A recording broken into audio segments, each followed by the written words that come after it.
ನಮಸ್ಕಾರ, ನ್ಯೂಸ್ 46ಗೆ ಸ್ವಾಗತ. ಜೈ ಶ್ರೀರಾಮ್ ನೋ. ಯಾಕೆ? ಜೈ ಶ್ರೀರಾಮ್ ಓನ್ಲಿ ಅಲ್ಲಾ ಏನಕ್ಕೆ? ಅಕ್ಬರ್.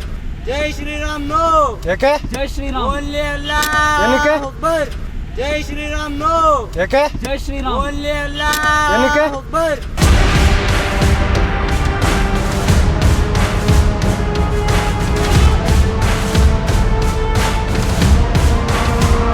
ಕೇಂದ್ರ ಸಚಿವರಾದ ಕುಮಾರಿ ಶೋಭಾ ಕರಂದ್ಲಾಜೆ ಅವರು ಇಂದು ಜಿಹಾದಿಗಳಿಂದ ಹಲ್ಲೆಗೊಳಗಾದ ಹಿಂದೂ ಕಾರ್ಯಕರ್ತ ರಾಹುಲ್ ಮತ್ತು ಪವನ್ ಅವರ ಮನೆಯಲ್ಲಿ ಭೇಟಿ ನೀಡಿ ಅವರ ಆರೋಗ್ಯವನ್ನು ವಿಚಾರಿಸಿದರು. ಜೈ ಶ್ರೀರಾಮ್ ಹೇಳ್ಬೇಕಾ? ಜೈ ಶ್ರೀರಾಮ್ ಹೇಳ್ಬೇಕಾ? ಕೊಡ್ರಿ ಬಿಡೋದು. ಗುರು. ಜೈ ಶ್ರೀರಾಮ್ ನೋ. ಯಾಕೆ? ಜೈ ಶ್ರೀರಾಮ್ ಓನ್ಲಿ ಅಲ್ಲಾ ಏನಕ್ಕೆ? ಅಕ್ಬರ್. ಏನಕ್ಕೆ? ಏನಕ್ಕೆ? ವಿಡಿಯೋ ನಮ್ಮಪ್ಪ ನಾವೇನ ಮಾಡ್ಕೊಂತೀರಿ? ನಿಮ್ಮ ಹಬ್ಬಕ್ಕೆ ಬರ್ತೀರಾ? ನಾವು ನಿಮ್ಮ ಹಬ್ಬಕ್ಕೆ ಬರ್ತೀರಾ? ನಾವು ನಿಮ್ಮ ಹಬ್ಬಕ್ಕೆ ಬರ್ತೀರಾ? ನಿಮ್ಮ ಹಬ್ಬಕ್ಕೆ ಬರ್ತೀರಾ? ನಾವು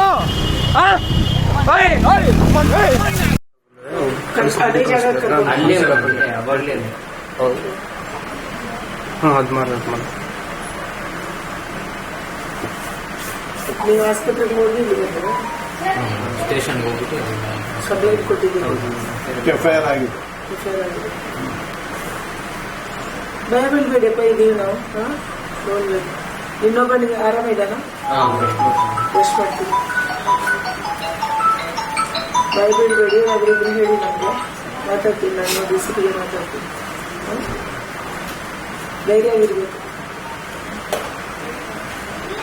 ಸ್ವಲ್ಪ ಡಿಪಾರ್ಟ್ಮೆಂಟ್ಗೆ ಇರಬೇಕು. ಸಂಜೆ ಆದ್ರೆ ವೀಲಿಂಗ್ ಮಾಡೋರು, ಬಟ್ ಆ ಭಾಗಕ್ಕೆ ಯಾರು ಹೋಗಕ್ಕೆ ಆಗಲ್ಲ. ಕರೆಕ್ಟ್ ಗಾಂಜಾ ಪೂರ್ತಿ ಮಾರ್ನಿಂಗ್ ಇಂದ ಈವ್ನಿಂಗ್ ವರೆಗೂ ವೀಲಿಂಗ್ ಮಾಡೋದು ಮತ್ತೆ ಫೋಟೋ ಶೂಟ್ ಮಾಡ್ಕೊಂಡಿರ್ತಾರೆ. ಎಲ್ಲಾರು ಒಬ್ರು ಬಂದು ಇಲ್ಲೇನು ಪ್ರಶ್ನೆ, ಯಾಕೆ ಹುಡುಗರು ಹುಡುಕ್ತಿದ್ದೀರ ಅಂತ ಒಬ್ರು ಬಂದು ಮಾತಾಡಿದ್ರು. ಮುಸ್ಲಿಮ್ಸ್ ಅವ್ರು ಎಲ್ಲಾನು ಒಟ್ಟಿಗಾದ್ರು. ನಮ್ಮ ಹಿಂದೂರು ಯಾರು ಬಂದಿಲ್ಲ. ನಮ್ಮ ಹಿಂದೂರು ತುಂಬಾ ಜನ, 2-3 ಬಸ್ ನಿಂತಿತ್ತು, ಟ್ರಾಫಿಕ್ ಜಾಮ್ ಆಗಿತ್ತು, ಎಲ್ಲ ಕೈ ಕಟ್ಕೊಂಡು ನಮ್ಮ ಹೊಡಿತಿಲ್ಲ, ಕೈ ಕಟ್ಕೊಂಡು ಏನಕ್ಕಾಗ್ತಿದೆ ಅಂತ ಅವ್ರಿಗೆ ಗೊತ್ತಾಗಿರ್ತಿಲ್ಲ. ಮೇ ಬಿ ಅವ್ರಿಗೆ ಹೇಳಿದ್ದು ಗೊತ್ತಾಗ್ಬೇಕು. ಯೂನಿಟಿ ಇಲ್ಲ, ಏನಿಲ್ಲ, ಸ್ವಲ್ಪ ಆದರೂ ಮನುಷ್ಯತ್ವ ಎಂದು ಹೊಡಿತಿದ್ದಾರೆ ಅಂತ ಹೋಗ್ಬಿಟ್ಟು ಅಟ್ಲೀಸ್ಟ್ ನೋಡೋದಾಗಲಿ ಬಿಡಿಸೋದಾಗಲಿ ಮಾಡೋದು. ಹುಡುಗಿರ ಕೈ ಕಟ್ಕೊಂಡು ಅದಕ್ಕೇನಪ್ಪ ಮೇಡಮ್ ಬಂದಿರೋದು ಬೇರೆ ಬಂದರೂ ಕೂಡ ಆಗ್ತಾ ಇರ್ತಾರೆ. ಯಾವಾಗಲೂ ಮಾತಾಡೋಣ, ಪೊಲೀಸರಿಂದ ಮಾತಾಡ್ತೀವಿ. ಧೈರ್ಯವಾಗಿ. ಆ ಏರಿಯಾದಲ್ಲಿ ಪರಿಸ್ಥಿತಿ ಯಾವ ತರ ಅಂದ್ರೆ ಹಿಂದೂಗಳು ತಲೆ ಬಗ್ಸ್ಕೊಂಡು. ವಿನಾಯಕ ಮತ್ತು ರಾಹುಲ್ ಅನ್ನೋ ಹುಡುಗರು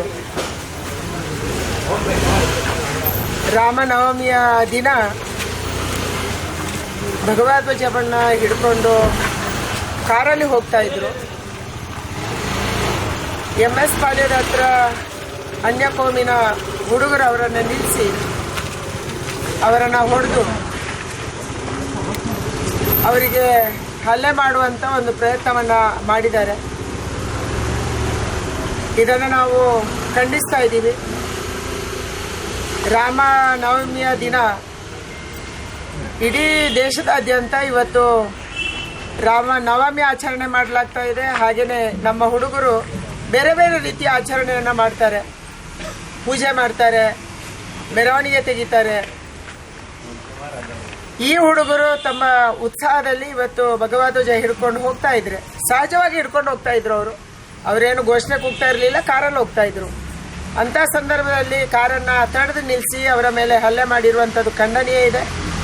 ತಕ್ಷಣ ಎಲ್ಲರನ್ನು ಕೂಡ ಅರೆಸ್ಟ್ ಮಾಡಬೇಕು. ಅಲ್ಲಿ 5-6 ಜನ ಹುಡುಗರು ಇದ್ರು ಅನ್ನುವಂಥದ್ದನ್ನು ರಾಹುಲ್ ಮತ್ತು ಪವನ್ ಹೇಳ್ತಾ ಇದ್ದಾರೆ. ಆ ಕಾರಣಕ್ಕಾಗಿ ತಕ್ಷಣ ಅವರನ್ನು ಅರೆಸ್ಟ್ ಮಾಡಬೇಕು, ಕಾನೂನಿನಂತೆ ಕ್ರಮ ಕೈಗೊಳ್ಳಬೇಕು, ಅವರನ್ನು ಬಂಧನ ಮಾಡಬೇಕನ್ನುವಂಥ ಆಗ್ರಹವನ್ನು ನಾನು ಮಾಡ್ತಾ ಇದ್ದೀನಿ. ಚುನಾವಣೆ ಸಂದರ್ಭದಲ್ಲಿ ಇಂಥ ಗಲಭೆಗಳನ್ನು ಎಬ್ಬಿಸಿ ಈ ಕ್ಷೇತ್ರದಲ್ಲಿ ಮತ್ತಷ್ಟು ತೊಂದರೆ ಮಾಡುವಂಥ, ಚುನಾವಣೆಗೆ ಅಡ್ಡಿ ಮಾಡುವಂಥ ಘಟನೆಗಳನ್ನು ಇಲ್ಲಿರುವಂಥ ಕಾಂಗ್ರೆಸ್ ನಾಯಕರು ಕುಮ್ಮಕ್ಕಿನಿಂದ ಏನಾದರೂ ಮಾಡಿದರೆ ಖಂಡಿತ ನಾವು ಸುಮ್ಮನೆ ಇರಲ್ಲ. ಇದಕ್ಕೆ ಹೋರಾಟ ಮಾಡ್ತೀವಿ. ಯಾವುದೇ ಕಾರಣಕ್ಕೆ ಇದನ್ನು ಸಹಿಸಿಕೊಳ್ಳುವಂಥ ಪ್ರಶ್ನೆ ಇಲ್ಲ. ನಮ್ಮ ಹೋರಾಟ ಮುಂದುವರಿಯುತ್ತೆ. ನಮ್ಮ ಹುಡುಗರು ಹೆದರಬೇಕಾದಂಥ ಅಗತ್ಯ ಇಲ್ಲ. ಪೊಲೀಸ್ ಇವತ್ತು ಚುನಾವಣಾ ಸಂದರ್ಭದಲ್ಲಿ ಇದ್ರೂ ಕೂಡ ಅನವಶ್ಯಕವಾಗಿ ಮಾತಾಡುವಂಥದ್ದು, ಅದರ ಜೊತೆಗೆ ಬಹಳ ಬೇಜವಾಬ್ದಾರಿಯಿಂದ ಮಾತಾಡ್ತಿದ್ದಾರೆ ಅನ್ನುವಂಥದ್ದನ್ನು ಕೂಡ ಕೇಳಿದ್ದೀನಿ.